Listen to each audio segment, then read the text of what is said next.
যিমানখিনি চাকৰি দিছে কিমান ট্ৰেন্সপাৰেণ্টলি দিছে এই কথাখিনি তেখেতে ইনকুৱাৰী কৰিব লাগে মই হেতু তেখেতক অনুৰোধ কৰোঁ যদি সাহস আছে সেকেন্ড কথা হৈছে যে আমি যিখিনি চাকৰি দিছো তাত এসআইও দিছে ফাইনান্সিয়েল সেংচন আছিলে ইন্টাৰভিউ হৈছিলে আৰু প্ৰপাৰ প্ৰসেছেদি আমি দিছিলো গতিকে তাত কোনো ডাউট নাই আজি তেখেতসকলে স্যালাৰি দিব লাগে স্যালাৰিটো নেদি প্লাই যেহেতু তেখেতসকলৰ পইচা নাই আমি থৈ আহা পইচা দিয়ে সরকার চলাই আছে সেই কারণে ইউপিপিলা होलांनाय बैफोर साख्रिफोरखौ दानि सरकारा एबा बिपिएफ सरकारा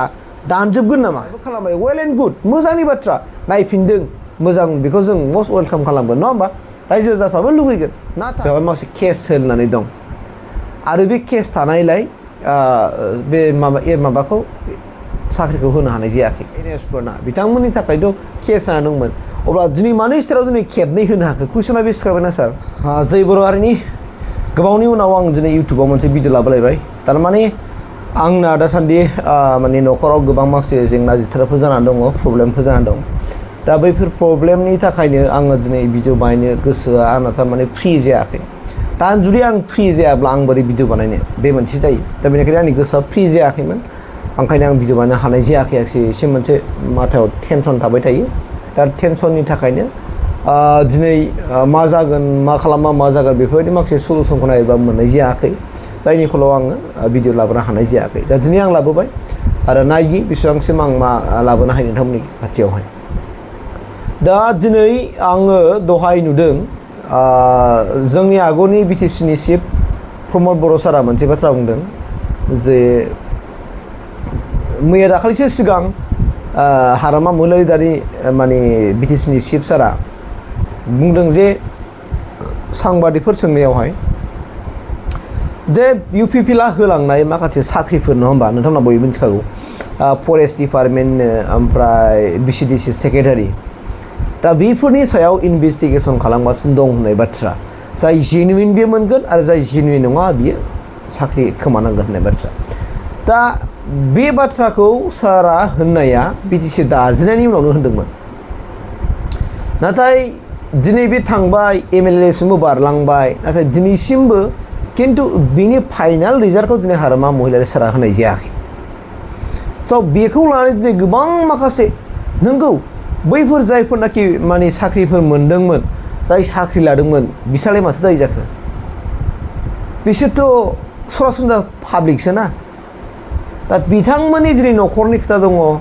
बिथांमोननि न'खरनि बिमा बिफा दङ बिस्रा सोरबा हिन्जाव लानाय गथ' गथाय दङ बिथांमोनखौ फोरोंनाय फेदेरनाय फोरोंनांगौ दङ दा बेफोरनि दुखुखौ सोर मिथिनो फारसेथिं दिनै हारामा महिलारि सारखौ प्रमद बर' साराबो खावलायदों बुंदों आरो गोबां माखासे आं नुदों ससियेल मिडियाफ्राव फेसबुक पेजफ्राव लिरनाय दिनै जों मोनथियोबा नंगौ साख्रिया जुदि बेफोरबायदि जालायोब्ला जोंनि बिटिसिआव एसे लासिं सिं जागोन ना जायाथे नोंथांमोना सिन्था खालामदो बेवहाय गोबां मानसिफ्रा पजिटिभ कमेन्ट हरगोन गोबां मानसिफ्रा नेगेटिभबो कमेन्टखौ हरा नङा हरखागोन एकदमबारे सियर बाथ्रा बेयो जेन'बा दिनै ओरैबायदि मोनसे बाथ्रा फैदों अब्ला दिनै इउपिपिला होलांनाय बैफोर साख्रिफोरखौ दानि सरकारा एबा बिपिएफ सरकारा दानजोबगोन नामा कुइसना बे सिखारदों रायजो जानानै थाङो बा नेक्स्ट 5 बोसोरनि उनाव दस्रा सरकार फैलायबायनो बा इउपिपिएलआ फैफिनलायबायनो होमबा बे दानि 5 बोसोर बे सालायबाय थानाय हारामा सारनि सरकारा जुदि आरो सोर साख्रि होलांबावोब्ला अब्ला बे साख्रिखौबो बा नेक्स्ट जाय सरकार फैगोन बिसोर दाननानै होलांगोन नामा अब्ला बेफोरबायदि दानला दुनला खालामनोब्ला जोङो बेफोरबायदि सरकारखौ जोंनो मानो नांगौ जों बोरै सापर्ट खालामनो आरो बेबायदि दैदेनगिरिखौ जों बोरै सापर्ट खालामनो कुइसन सिखारना सिखारा दे साख्रिखौ मोनदों जायफोर रोंगौथि गोनां नो डाउट सासे सानैया हयथ' माबा मोनसे सोरनिबा लिंकजों सोरनिबा चेनेलजों मोनदोंबो जानो हागौ नङा होमबा जों बेखौ दिनैसिमबो जों रोखा बुंनो हाया बा बेफोरबायदि साख्रिया हयथ' आसाम गभर्नमेन्टआवबो जायो जानो हागौ सेन्ट्रेल गभर्नमेन्टआवबो जायो जानो हागौ सोरनिबा फेभारावहाय मोननाय साफा सानैया नङा होमबा दा दिनैनि थारिखआव बेखौनो लानानै जुदि एकदमबारे मालाबा होनना बुङो साख्रि जाय जेनुइन मोनगोन मालाबा होनो फाइनान्सियेलि एप्रुभेल मोनाखै आरो बबेनिफ्राय होनांगौ बेबायदि मोनसे सायख'नाय मोनसे डिपार्टमेन्ट गैया हेड गैया अब्ला बबे हेडनिफ्राय होनो गोबां माखासे बाथ्राफोर फैदों दा बेखौथ' जेनेबा सरकाराव थानाय मानसि हिसाबै सरकारखौ मिथिनांगौमोन आरो दिनै आं नुवाखै आसाम गभर्नमेन्टआवबो जे थांनाय समाव कंग्रेसआ होलांनाय माखासे साख्रिफोरखौ बिसोर घुस लानानैसो होलांदों गोबां घुस लानानैसो माबादों होननानै बिसोर साख्रिखौ सिफायजोबनायखौ आं नुवाखै खिन्थु आं मायाव नुदों होनना बुंदोंबा जायफोर आसामनि मस्ट प्रेस्टिजियास साख्रि जब मा जाहैबाय बियो APSC आसाम पाब्लिक सार्भिस कमिसनजों खुंजानाय जायफोर DC जानो हायो जायफोर SP जानो हायो जायफोर गिदिर गिदिर अफिसार फार्स्ट रेंकआव मोननो हायो दा बैफोरबायदि अफिसारफोरखौ घुस लानानै होनायखौ आं नुदों बेखौले आं नुदों इनभेस्टिगेसन खालामनायखौ बिथांमोननि पेपारखौ चेक खालामनायखौ आं नुनो मोनदों आरो बेखौ दा आसामनि चिफ मिनिस्टार हेमन्त बिश्व शर्माआ मावा नङा मावदों दा जोंनि नैबे काउन्सिलाव दासिमबो जुदि बिनि सलुसना जुदि फैयाखैबा बोरै जागोन फारसेथिं दा टिचार रिक्रुटमेन्टनि बाथ्रा दङ टिचार रिक्रुटमेन्टआ अलरेडि UPPL थानाय समावनो खालामखानायमोन आरो बियो फिन BPF सरकार फैनाय लोगो लोगो BPF सरकाराबो खालामबाय वेल एन्ड गुड मोजांनि बाथ्रा नायफिनदों मोजां बेखौ जों मस्ट वेलकाम खालामगोन नङा होमबा रायजो राजाफ्राबो लुगैगोन नाथाय दिनैनि थारिखआव कुइसना बे सिखारबाय जे दाखालि आं नुदों रबिराम सारा बुंदों जे माने बेवहाय माखासे केस होनानै दं आरो बे केस थानायलाय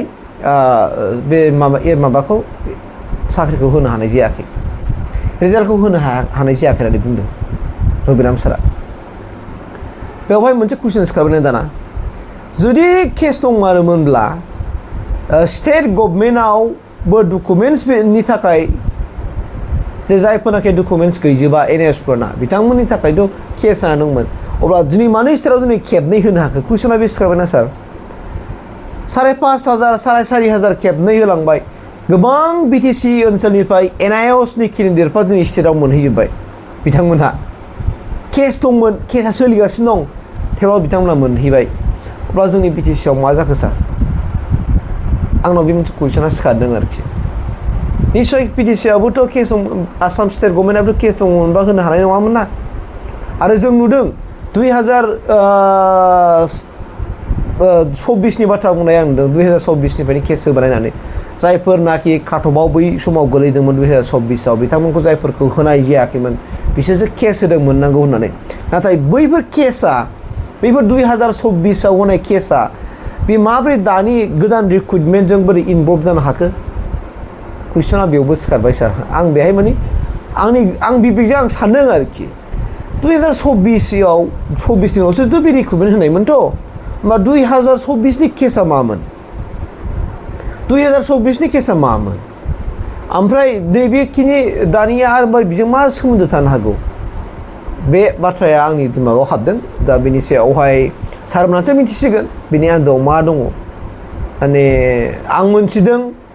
स्टेटआवहाय जायफोरनाखि केस दंमोन बे स्टेटनि केसआ थांनाय 18 तारिखआव जोबनांगौमोन होननाय नैबे बोहैथि दाननि नङा होमबा माने बोहैथि दान बा एसे प्रब्लेम जानो हागौ होमबा आं दा दिनै 31 तारिखआव माने भिडिअखौ आं गाबोन फुङावसो होनाय जागोन एबा 1 तारिख जुलाइआव होनाय जागोन थ' बेनिखाय जुन मासनि 18 तारिखआव जोबनांगौमोन होननाय आं मिथिदों आरोखि माबाखौ स्टेटनि केसखौहाय दा बेफोरखौ नायोब्ला सिङाव मारै सोलिनो नागिरदों मोनसे एसे सन्देह गोनां जानानै फैदों दा जेखियानो जाथों मानो आं बेखायनो बुंनो नागिरनाया आंनि भिडिअ बानायनायनि मेन थांखिया बेनो जे दिनैसिमबो जोंनि BTC आवहाय थांनाय 2003निफ्राय लानानै आजिलि दिनै 2026सिम बा आं 25खौ लाबाय 25आव जेरैबायदि होदों आं सानो जायफोर मोननांगौ सुबुंफ्रा बिथांमोनानो मोनदों नङा होमबा जाय मोननांगौ बिथांमोनानो मोनदों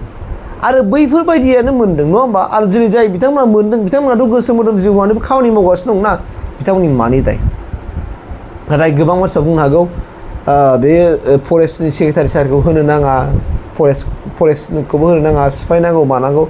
सोरबाफोर मोनैफ्रा एसे दुखु मोननो हागौ खिन्थु नो डाउट बिथांमोननि गेजेराव हयथ' माखासे नाम्बारफ्रा हयथ' खम आप डाउन जालायनो हादों हयथ' नोंथांमोना हयथ' बेखौ आरथिआइ होलायबानो मोनगौमोन नङा होमबा गोबां बाथ्राफोर बाहाय थानो हायो दा गतिके बेनिखायनो आं बुंगोन जे फरेस्टनि साख्रि होलांबाय PCDC साख्रि होलांबाय बेनि सायाव थाबैनो बिथांमोनखौ जेनेबा बिथांमोननि न'खरखौ नायनानै बिथांमोनाबो बिमा बिफा दङ सोरबा बेमारिफोर थागोन माबा थागोन गथ' गथायफोर थागोन बिथांमोननि फोरोंनाय दं बिथांमोननि फिउचारखौ नायनानै थाबैनो बिसोरनि सेलारिफोरखौ रिलिज खालामनानै होयो बेखौ आङो दानि BTCनि चिफ आरो मास्टारखौ आं रिकुवेस्ट खालामबाय आरो बेजों लोगोसेयैनो BTC आव दा रिजाल्ट ओंखारनो गोनां जे टेट मास्टार फोरोंगिरिफोरनि LP एन्ड UPनि बेनिखौबो थाबैनो हारामा सारा बे इडुकेसननि EM रबिराम सारनाव सोंनानै बा डाइरेक्टर सारजों एबा BTCनि इडुकेसननि सेक्रेटारि सारजों मोजाङै डिसकासन खालामलायनानै थाबैनो होनानै जायफोरनाखि दिनै फरायसाफोरनि जेंना बै जेंनाफोरखौ दिनै सुस्रांनायनि राहा लामाखौ लागोन आरो रायजो राजाफोरनि सायाव बिसास होगोन आरो रायजो राजाफोरजों फोथायजानाय खामानिफोरखौ मावथों आं बेखिनि खावलायनानै आं बिथिंखौ एसेखिनियावनो फोजोबबाय गोजोन्थों